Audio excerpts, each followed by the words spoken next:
हमारे साथ कॉमेडी बनाए। स्वागत करते हैं गीत के चैनल पे। फ्रेंड आप सभी का स्वागत है। एक प्यारा सा सुंदर सा गीत लेके आए हैं, कैसे लगेगा कमेंट बॉक्स में बताइएगा। कजरी की सुनिए और आनंद लीजिए। कजरी का सारा प्यारा आशीर्वाद दीजिए। अब है बारी उमर लड़कैया हरी मोर भैल सिपहिया ना। अब है बारी उमर लड़कैया हरी मोर भैल सिपहिया ना।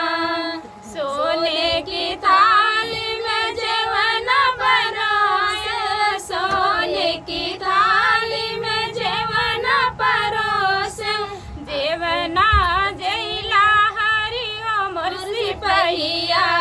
अब है बाली उमरिया ना, जेवना जैला हरि मोर सिपहिया।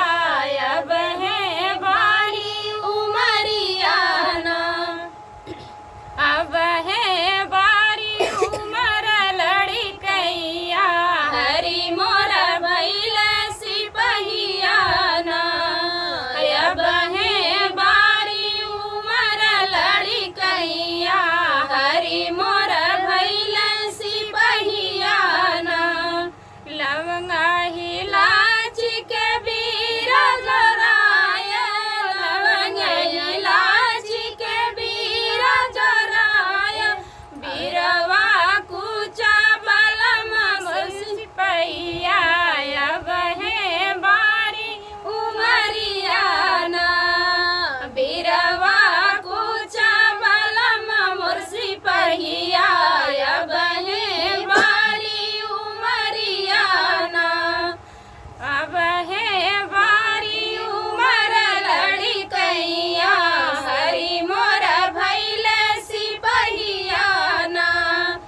अब है बारी उमर लड़कैया हरी मोर भैल सिपहिया ना।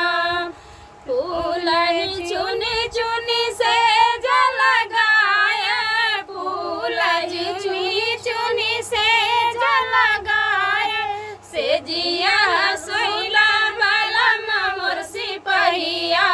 अब ही बाली उमरिया ना, से जिया सोइला बलम मोर सिपहिया।